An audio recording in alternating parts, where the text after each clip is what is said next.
Bom, por conta aí desse contratempo, né, e o pastor Dalton está se recuperando, ele pregaria uma mensagem vinda da carta aos Efésios, e eu vou trazer uma mensagem do Evangelho de Marcos.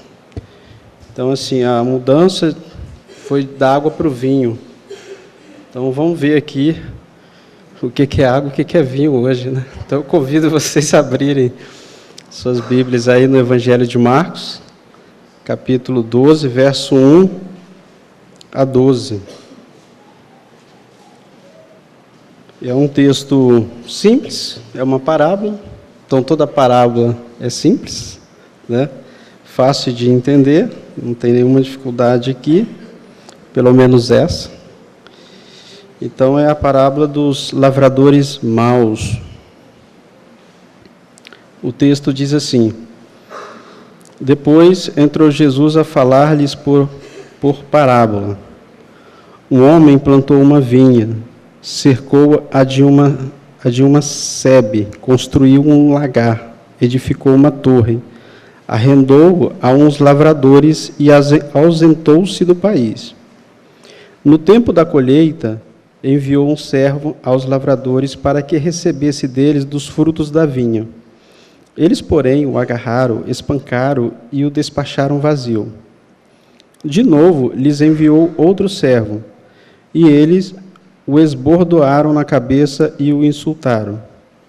Ainda outro lhes mandou, e a este mataram. Muitos outros lhes enviou, dos quais espancaram uns e mataram outros. Restava-lhe ainda um, seu filho amado. A este lhes enviou, por fim, dizendo: Respeitarão a meu filho.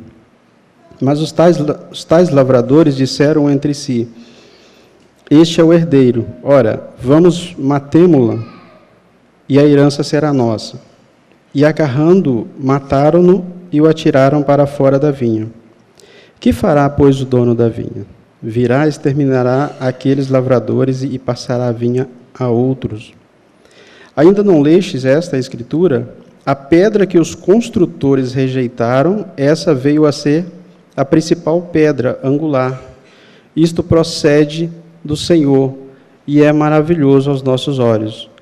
E procuravam prendê-lo, mas temiam o povo, porque compreenderam que contra eles proferira esta parábola. Então, desistindo, retiraram-se.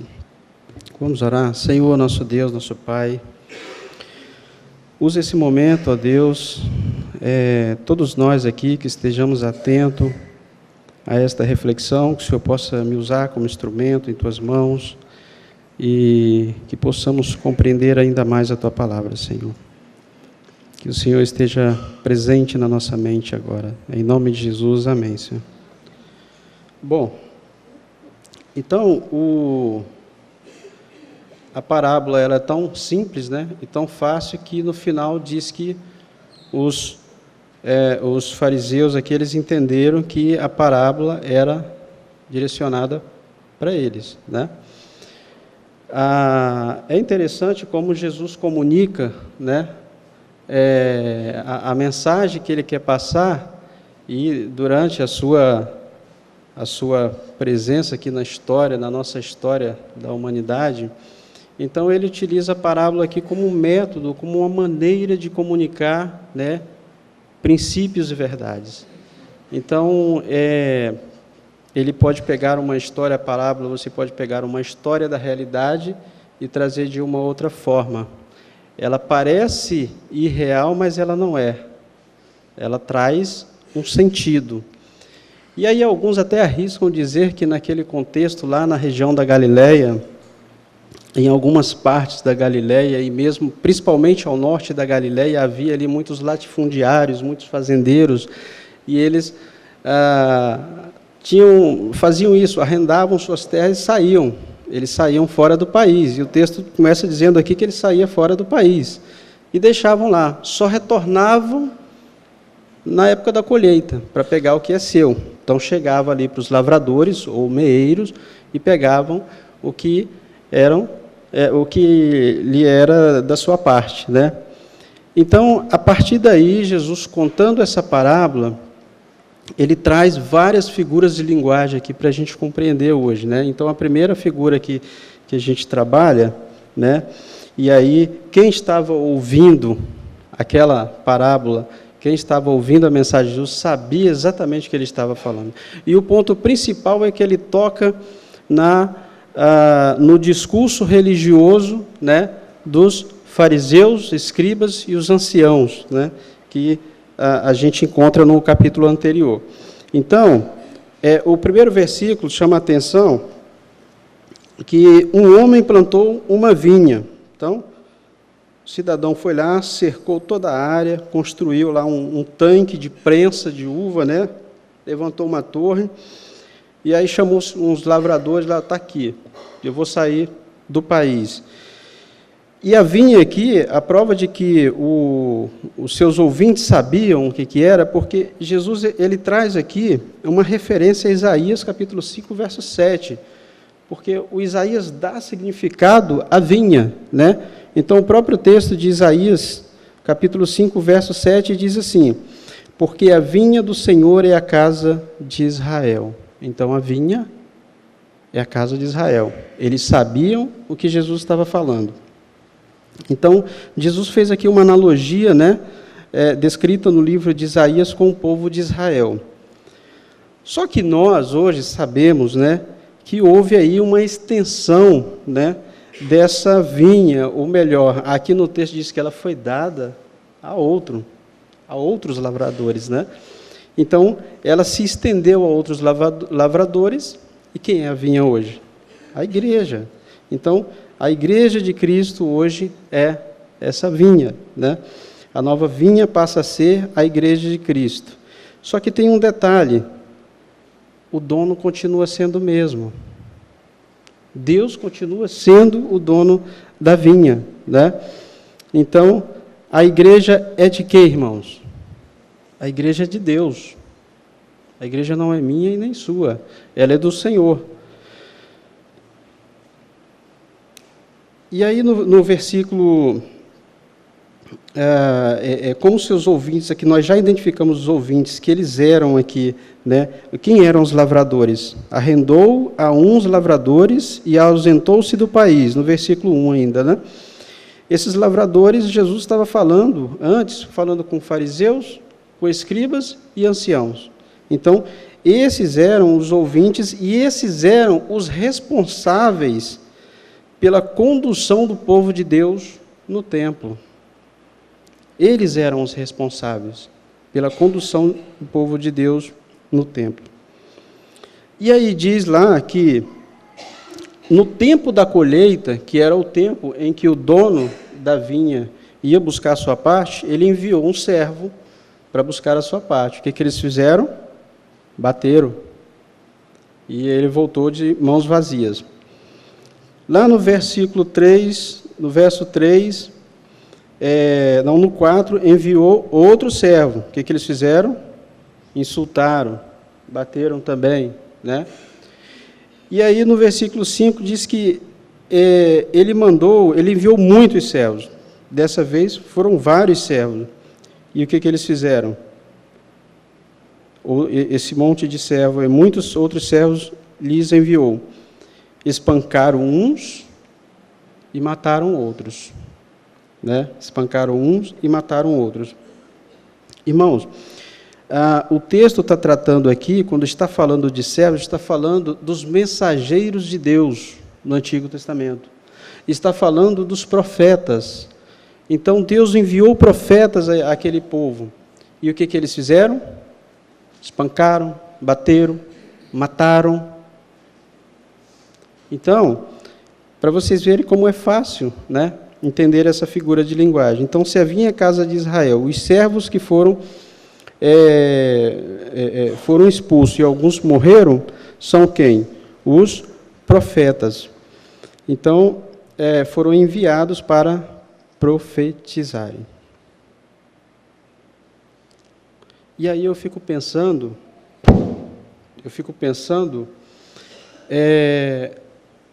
nos lavradores desse tempo, Porque naquela época, os lavradores eram os líderes religiosos. Deus aqui não está falando de Israel, do povo de Israel. Ele está falando da liderança. Prova disso é que um capítulo antes, Jesus entra no templo com os 2 pés nas portas lá e sai derrubando tudo. Aquele camelódromo da Uruguaiana, né? Parecia o camelódromo da Uruguaiana, porque estava virando um comércio dentro do templo. E aí Jesus disse o quê? Diz que ali é o quê? É uma casa de oração. Deixou de ser uma casa de oração para ser o quê? Covil de salteadores, de ladrões. Perceba que Jesus está falando dessa turma, né, de lavradores que tomam aquilo que não é dele. Então, eles tomaram o templo. Aquilo é de Deus. A igreja não é nossa. A igreja é de Deus. Mas a realidade hoje parece ser outra. Parece talvez ser a mesma aqui, né, da parábola, porque a gente se depara com homens hoje que eles não estão contentes em ser donos de uma igreja. Vamos colocar dono entre aspas. Eles agora querem ser donos de uma... O cara quer ser dono de uma instituição.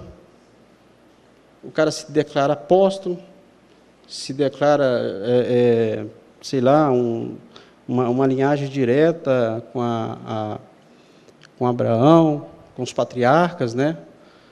Então, a gente vê pessoas usando as Escrituras, né, com uma conotação totalmente diferente do que nós aprendemos e diferente da nossa experiência. E aí a gente é bombardeado. Isso respinga mesmo nas igrejas tradicionais, isso respinga mesmo nas igrejas que nós chamamos de conservadoras, isso respinga, porque tem uma turma aí que eles acham que descobriram a roda. Aí o cara pega uma teologia da prosperidade, implanta na igreja, ele acha que ele descobriu a roda, né? Você pega um modelo de crescimento de igreja, ele acha assim que ele está inovando, porque o mundo está dizendo para você precisa inovar, até para você sobreviver no mercado de trabalho, você precisa inovar. Eu quero ver até onde vai, né? Então, assim, com essa cultura da inovação, algumas igrejas estão inovando. E parece que estão descobrindo algo novo. E não tem nada de novo, né? E aí, hoje, a gente está vivendo uma luta, né? A gente está perdendo uma batalha que foi conquistada na Reforma. Por quê? Porque na Reforma Protestante, eles protestaram contra a venda da salvação. Só que, infelizmente, a gente vê muito, né? A gente vê muito isso tão escancarado, né, na televisão e outras igrejas por aí. Não é o caso de vocês só vêm aqui, não vão em outro lugar, né? Vêm só aqui, então vocês não veem isso por aí. Mas essa venda é a venda de um objeto, então tudo aquilo sacralizam tudo. Então eles destruíram uma cultura dos sacramentos da igreja da Idade Média, né? E aí passa para graça. Então, peraí, não, nós somos salvos pela graça, não é isso? Esse foi o tema importante da reforma, pela graça. Nós somos justificados pela graça. E não podemos comprar a salvação em hipótese nenhuma. Então, tudo que nós viermos a fazer, nada vai me trazer justificação. Porque só um justo é que pode justificar. Eu não sou justo, nem você. Então, só um justo pode justificar, que é Jesus. Então, é pela graça nesse sentido, né? Então, a gente vive esse momento tão conturbado no que diz respeito à nossa consciência religiosa, no que diz respeito à nossa própria religiosidade. Aliás, religiosidade é um tema que muitos estão vivendo, né? Então, você vai escutar muito aí alguém dizer... Você não precisa estar lá na igreja, mas você se depara com alguém que você encontra e ele vai dizer assim, olha, Deus me abençoou grandemente. Depois que eu fui para a igreja, eu já construí um império, 3 apartamentos, 2 carros, e esse tipo de conversa. Outros vêm com um tipo de testemunho, de experiência, né, de que Deus é tremendo, Deus é maravilhoso, né? E ele só fica naquele discurso, mas você pede para ele ler uma história bíblica que ele não sabe. Né? Então, quer dizer, e aí eu fico me perguntando, mas eu gostaria tanto hoje de ouvir um testemunho do tipo, olha, Deus mudou o meu caráter. Depois que eu conheci Jesus, Ele mudou o meu caráter, Ele mudou a minha vida. Eu mentia, não minto mais. Eu sonegava, não sonego mais. Eu não dava recibo por causa do leão do imposto de renda, mas agora eu dou.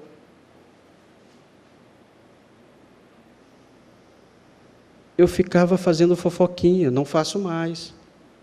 Esse tipo de experiência de testemunho. Isso não é religiosidade, isso é uma convicção, é uma certeza de que você foi transformado pela graça, de que você foi transformado pela mensagem do Evangelho. E aí, quando eu estava citando, referindo liderança, tem muito pastor achando que é dono de igreja por aí. Ele acha que ele é o dono da igreja. Não é. Porque, às vezes, o que está acontecendo aí agora? Qual é a moda? A moda agora é um crescimento de um movimento chamado desigrejados. Não sei se alguém já ouviu falar nisso aqui, são os desigrejados. Então, o cara fica todo irritadinho lá na igreja, eu não gostei, o irmão Antônio me olhou diferente, eu vou sair da igreja. Luiz Antônio, vou sair da igreja. Aí sai, aí o cara vai e cria um grupo, ele cria uma célula. Lá na casa dele, chama o pessoal aqui, olha, eu aprendi a ler meia dúzia aqui da Bíblia, aqui, mas já está bom, a gente já consegue caminhar. E aí o cara acha que ele não precisa de uma organização. Então, os desigrejados, eles acham isso. Eles desrespeitam, né, a construção de uma tradição, de uma instituição. Eu duvido se alguém aqui vive fora de uma organização em grupo. Eu duvido. Não tem, não existe. Sempre haverá uma organização. Né? O problema é o modelo de crescimento dessas organizações. Às vezes um grupo sai de um lugar, aí vamos nos reunir em torno de um tema, vamos. Ah, quem é a secretária? E aí já começa uma assembleia, aí pronto, aí começa a briga. Né? Então o problema é a maneira como que se constrói. Então, Jesus está combatendo aqui, na parábola, está falando desses líderes, porque hoje, esses líderes, né, esses lavradores modernos aí, eles massacram a mensagem original do Evangelho. Porque não tem nada de Evangelho. Não tem nada de Evangelho. Ele não fala de salvação. Ele não fala de transformação de caráter do indivíduo, de transformação de vida. Ele não ensina o indivíduo a ser obediente. Ele não ensina. Então, irmãos, essa é a reflexão que eu trago para a gente com relação a essa parábola aqui que doeu. Isso custou muito caro. Custou muito caro. Né? Porque, e aí, no versículo 6, discorrendo, né, o texto diz assim que restava-lhe um. Restava-lhe um. Mandou vários mensageiros de Deus para pegar o que era a parte da colheita. Restava-lhe um, seu filho amado. A este lhes enviou por fim, dizendo, respeitarão ao meu filho. Então, o dono da vinha falou assim, bom, esse é meu filho, eles vão respeitar. Vai chegar lá, vai dar tudo certo, né? E aí, o que eles pensaram? O pai morreu. Então, se a gente mata o herdeiro, a vinha é nossa. A vinha é nossa. Né? Não foi isso que eles pensaram aqui? Vamos matar o herdeiro, então a vinha é nossa. E aí mataram o filho. Quem era o filho? Está vendo como a parábola é fácil de entender? Jesus. Esse era o filho. Então ele já estava falando ali da morte dele mesmo, já estava falando dele. Então, deixa eu abrir aqui que a tecnologia tem dessas coisas. Ele atiraram para fora da vinha, ou seja, para fora dos muros de Jerusalém. Jesus foi morto e foi levado para fora, né? Na verdade, ele morreu fora dos muros de Jerusalém. Então, aí se cumpriu o que Jesus estava falando, né? Mas aí vem uma mensagem, que é no versículo 9, diz assim: que fará, pois, o dono da vinha? Virá, exterminará aqueles lavradores e passará a vinha a outros. Uma mensagem de juízo. Então, Jesus já deixou muito claro, tudo isso vai acontecer, mas vem uma mensagem de juízo. Jesus emitiu essa mensagem. E aí eu acho interessante, se alguém quiser abrir, pode abrir no livro de Mateus, capítulo 23. E aí diz, no verso 13, diz o seguinte, ó, e aqui já é uma advertência que Jesus fez aos fariseus e escribas. Versículo 3 do capítulo 23. Ai de vós, escribas e fariseus, hipócritas, porque fechais o reino dos céus diante dos homens, pois vós não entrais, nem deixais entrar os que estão entrando. Espero que você não esteja fazendo isso com o seu testemunho, né? A gente precisa tomar cuidado. Hoje eu falei na EBD que ser cristão é muito sério. É muito sério. É mais sério do que qualquer outra coisa que exista aqui no mundo. Porque olha a responsabilidade que você tem.